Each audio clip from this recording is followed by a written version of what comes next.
When my parents laughed in my face after I asked for one night of babysitting, I thought that was the ultimate betrayal. But nothing could have prepared me for what I discovered next. At that exact moment, they were watching my brother's kids, the same parents who told me they weren't my servants. For 5 years, I paid their bills, covered their rent, and ensured they never struggled. But I was never their son, I was their ATM. That night, I made a choice that would change everything. I cut them off completely. And that's when the real chaos began.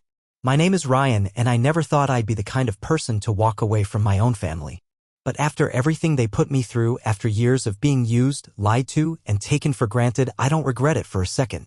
For 5 years, I funded my parents' entire lifestyle. Rent, utilities, groceries, medical bills, if they needed it, I covered it. It started small at first, just a few bills here and there, and then it became an expectation. They didn't even ask anymore. They just assumed I'd handle it. My mom always had an excuse. She was too old to work even though she was barely in her 50s. My dad had back problems that somehow only seemed to stop him from getting a job, not from golfing with his buddies. And then there was my younger brother, Luke, who had mastered the art of doing absolutely nothing while being treated like royalty. Luke could wreck his car, drop out of school, rack up credit card debt, and my parents would still defend him like he walked on water. He's just figuring things out, Mom would say. He'll get there eventually. Meanwhile, I was the one who had to get there immediately. From the moment I turned 18, I worked my ass off to build a life for myself. Long hours, late nights, grinding through every obstacle. And the better I did, the more my parents leaned on me. They made me feel like it was my responsibility. Family helps family, Mom would remind me whenever I hesitated. You're doing so well, sweetheart, it's not like you can't afford it. For years, I let it slide. I convinced myself they appreciated what I was doing. That maybe, just maybe, if I kept sacrificing, one day they'd finally see me as more than just their personal ATM. But appreciation never came. Only entitlement. I ignored the red flags for a long time. Maybe because I wanted to believe my parents actually cared about me and not just my bank account. But my wife, Sarah, saw it long before I did. She never said anything outright at first. But I could tell she hated the way they treated me. She watched as I bent over backward to keep them comfortable while they barely acknowledged my efforts. It wasn't until our daughter was born that the blinders truly came off. I thought having a granddaughter would change them, that it would make them want to be involved. I was wrong. They canceled visits at the last minute. Always had a reason why they couldn't come. And every time it was because Luke needed something. I should have known then. I should have seen it for what it was. But the real breaking point? That came later. That came the night I finally saw the truth with my own eyes. And once I did, there was no going back. The moment of truth came on a night that should have been simple. One night, that's all I asked for. Sarah had a last-minute business trip and I had a work event I couldn't miss. We just needed someone to watch our daughter for a few hours. And who better to ask than my parents, the same people I had financially supported for the last 5 years. I remember the exact moment my mother laughed. A light, almost dismissive chuckle like I had just told a joke. "Oh, Ryan," she said, still smiling. "We're not your servants. We raised our kids already. It's not our job to take care of yours." I stood there, stunned, my phone still pressed to my ear, my mind struggling to process what I had just heard. 5 years. 5 years of paying their rent, covering their groceries, making sure they never struggled a day in their lives, and the one time I asked for something in return, I was treated like an entitled child. I don't even remember how the call ended. I just remember sitting in silence, staring at the wall, feeling like a complete fool. Maybe I misheard her. Maybe she didn't mean it that way. But deep down, I knew better. And when my gut tells me something is wrong, I listen. I don't know what pushed me to get in my car and drive to their house that night. Maybe I needed to hear it again. Maybe I needed to see them say it to my face so I could finally accept the truth. The drive was short, but my mind was racing. What was I even going to say? I wasn't the type to scream or throw accusations, but something inside me, something I had buried for years, was bubbling to the surface. When I pulled into their driveway, my hands were shaking. I took a deep breath, stepped out of my car, and knocked. No answer. I knocked again, louder this time. Then I heard voices inside, muffled but distinct.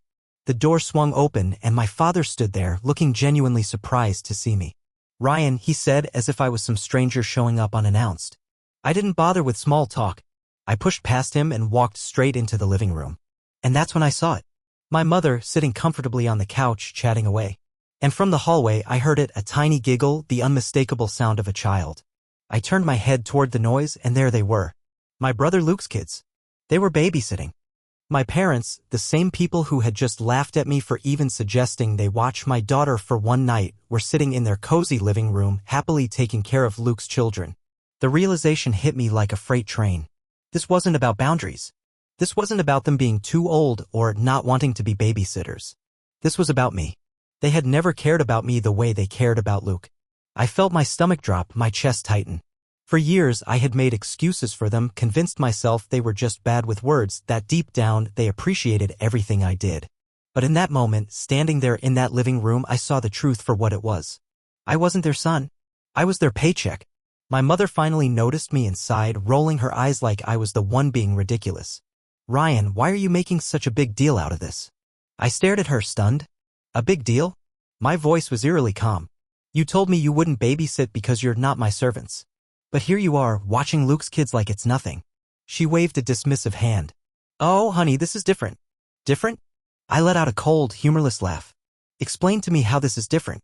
My dad, ever the peacekeeper, sighed and rubbed his temples. "Luke had a really bad headache," he muttered. "He just needed a little rest." A headache. A damn headache. That was all it took for them to drop everything and help him. Meanwhile, I, the son who had been keeping a roof over their heads for 5 years, wasn't even worth one night. Something inside me snapped. I clenched my jaw, my pulse pounding in my ears.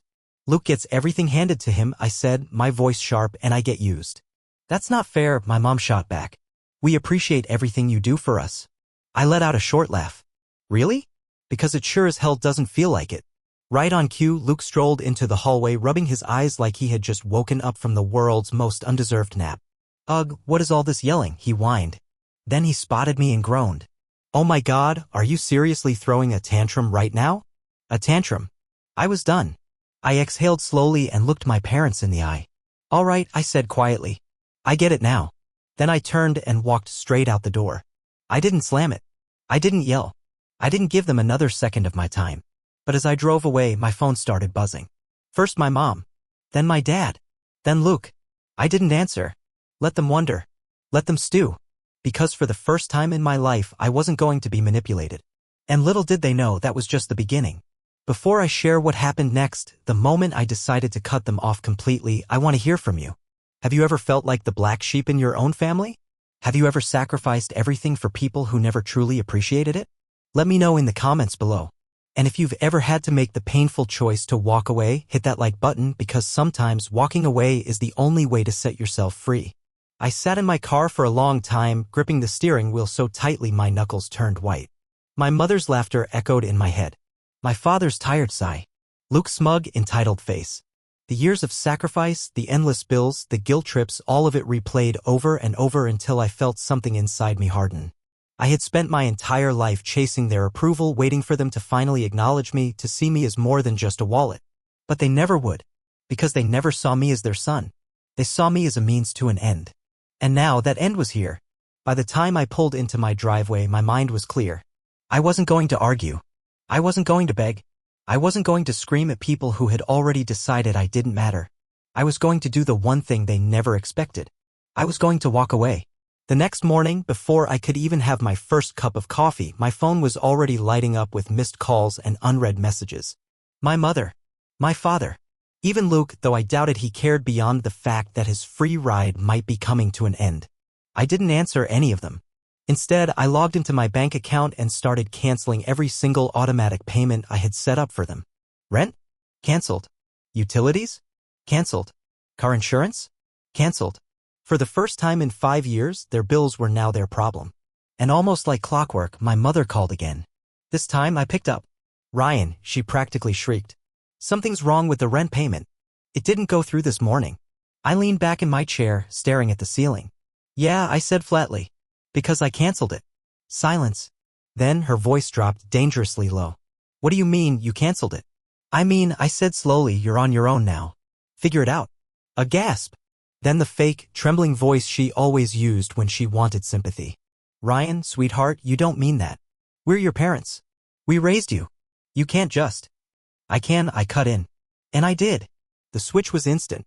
Her voice sharpened. "You are being so selfish. Do you have any idea what you're doing to this family?" I laughed, short and bitter. "Oh, I think I do." She let out a sharp breath. "You're punishing us over a stupid misunderstanding." We are struggling, Ryan. Your father's health isn't great, and your brother. Don't, I snapped. Don't you dare bring up Luke. Silence. Then, a new voice. My father's, low and exhausted. Son, he sighed. Like this was some minor inconvenience I was making a big deal out of. This isn't necessary. We appreciate everything you do for us, we really do. But you can't just abandon your family like this. I gritted my teeth. Funny, I said, because that's exactly what you did to me. For years. You just didn't notice. Because I never walked away. There was a long, heavy pause.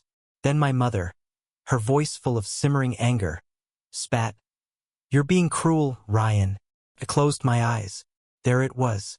The final manipulation. The last-ditch attempt to make me the villain. I'm not being cruel, I said quietly. I'm finally treating you the way you've always treated me. Then I hung up. And for the first time in my life, I didn't feel guilty. I felt free. But the drama wasn't over yet. Because less than an hour later, my mother took the war to Facebook. Her post was exactly what I expected. Long, dramatic, carefully crafted to make her look like the poor, suffering mother abandoned by her heartless son. It breaks my heart to say this, but sometimes the people you love the most turn their backs on you. After everything we've done for Ryan, he's decided we're not good enough for him anymore.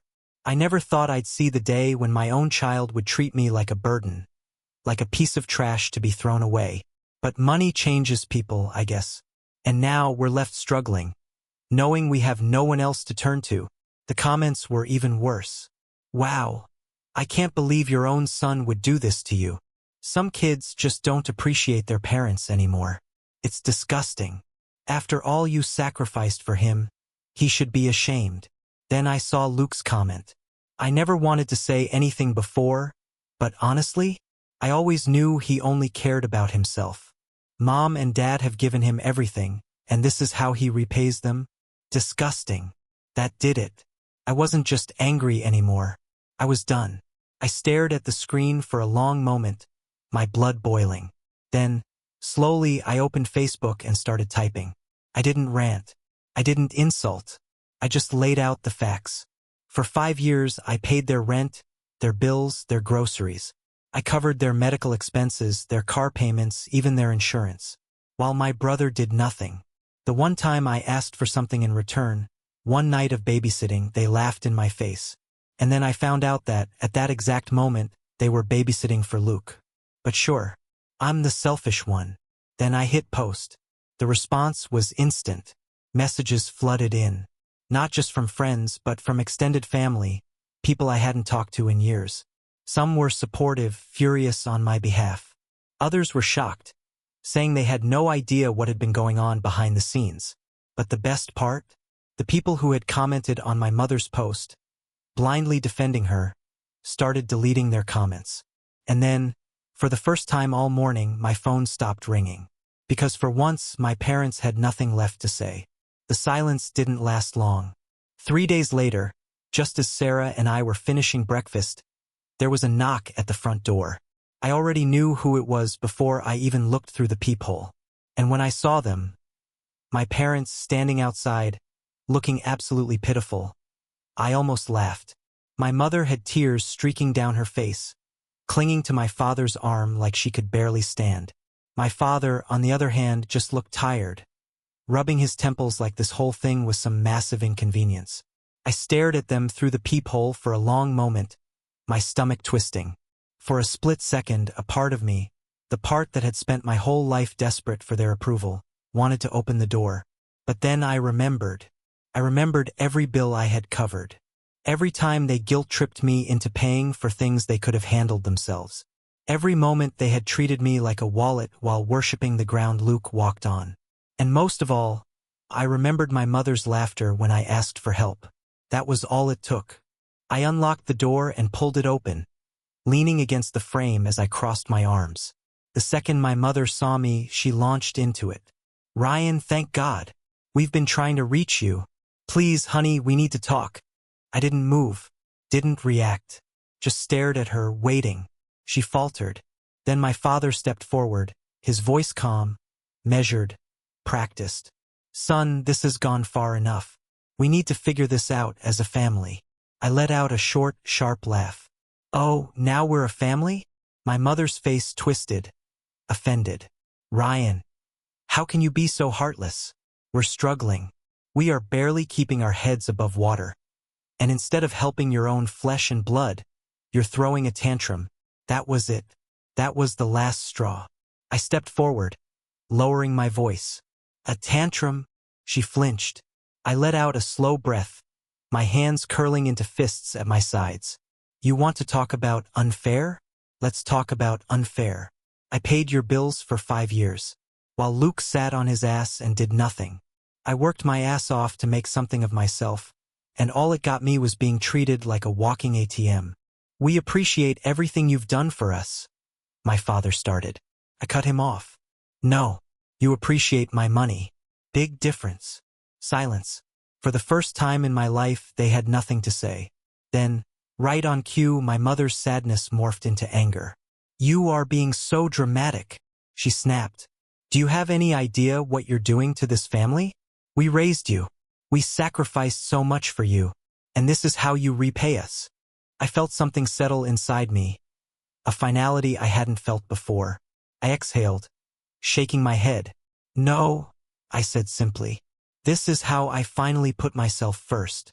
My mother let out a sharp breath, shaking her head like I was the disappointment of the century. "Fine," she spat. "If this is how you want it, fine. But don't come crawling back when you realize how much you need us." I blinked at her. Then slowly I smiled. "I don't need you," I said. "I never did." And then, without another word, I closed the door in their faces. I stood there for a moment, my heart pounding, listening to their muffled voices outside. There was arguing, sniffling, frustrated sighs. Then, finally, the sound of footsteps retreating. I walked to the window and watched as they climbed into their car. My mother was still crying. My father looked annoyed.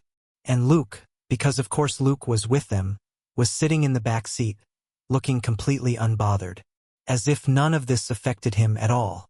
And maybe it didn't, because for the first time in my life, he wasn't my problem anymore. I expected the guilt to hit me after I closed that door.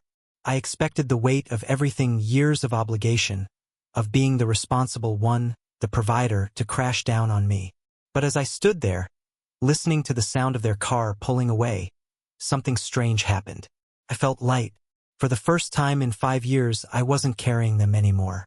I wasn't responsible for them, and it felt good. I turned away from the window and walked back into the living room. Sarah was sitting on the couch, our daughter nestled in her arms, fast asleep. She looked up when she saw me, reading everything on my face before I even said a word. "They came?" she asked softly. I nodded. "And?" I exhaled, running a hand through my hair. I shut the door in their faces. A slow, proud smile spread across her lips. "Good." I sat down next to her, resting my head against the back of the couch, staring at the ceiling. The house was quiet, peaceful. No ringing phone, no endless texts, just silence. And then, almost like the universe couldn't let me enjoy that silence for too long, my phone vibrated. I sighed, already knowing what it was. But when I checked the screen, my stomach twisted. It wasn't a call. It was a notification, a tag, from my mother. I clicked on it, already bracing myself. And there it was, her second attempt at a public execution. I never thought my own child would abandon me in my time of need. But that's exactly what Ryan has done. After everything we've sacrificed for him, he's turned his back on his family, leaving us struggling with nowhere to go. I've tried everything to reach him, but he refuses to listen. It breaks my heart to say this, but sometimes money changes people. Sometimes greed destroys families. And sometimes the people you love the most are the ones who hurt you the deepest. I just pray that one day he realizes what he's done before it's too late. The comments were just as bad as before. "Stay strong, sweetie. Some kids just don't appreciate their parents these days. Disgusting. After all you've done for him. Karma will catch up to him." And then, as expected, Luke made an appearance. Honestly, I always knew he was selfish. Mom and Dad don't deserve this. They gave him everything, and now he's leaving them to suffer? Pathetic. I stared at the screen. My jaw clenched so tight it hurt. They had learned nothing. They weren't apologizing. They weren't taking responsibility. They were doubling down, twisting the story, turning me into the villain. And for a second, just a second, I considered letting them. I considered staying quiet, letting them have their sob story, letting them spin whatever version of the truth made them feel better about what they had done. But then I remembered why I walked away in the first place. And I knew what I had to do. I took a deep breath and started typing. For 5 years, I paid my parents' bills, their rent, their groceries, their utilities, their medical expenses. I never asked for anything in return. The one time I did, just one night of babysitting, they laughed in my face. And then, I found out they were babysitting for my brother at the exact same time. So I walked away. And now, instead of apologizing, instead of taking responsibility, they're here on Facebook, playing the victims. But the truth is simple. I wasn't their son. I was their ATM. And now the ATM is closed. I hit post. And then I sat back and watched the entire narrative shift. The comments started rolling in almost immediately. Wait, what? They made you pay for everything? And then refused to help you one time? No wonder you cut them off. That's insane. Even the people who had been defending them before were now backtracking. I saw comments being deleted. Saw people asking my mother for an explanation. And then, just like that, the post disappeared. She had taken it down. Because she knew. She knew the second the truth was out. She couldn't control the story anymore. I leaned back on the couch, letting out a long breath. Sarah reached over and took my hand, squeezing it gently. "It's over," she said softly. I looked at her, at our daughter still fast asleep, at the quiet, peaceful house that finally felt like mine. And for the first time in my life, I believed her. It really was over. I was free. And that's how it ended. 5 years of being their personal ATM. Gone in an instant. No fights. No yelling. Just the truth and a door shut in their faces. Walking away wasn't easy, but neither was being used. They never felt guilty taking from me, so why should I feel guilty for finally saying no? What do you think? Drop a 2 if you agree with my decision, or a 7 if you think I should have handled it differently. And if you've ever felt like the black sheep in your own family, hit that like button, because trust me, you're not alone. For more powerful stories like this, subscribe to Mr.HeartVibes and turn on notifications. There's a lot more coming, and you won't want to miss it.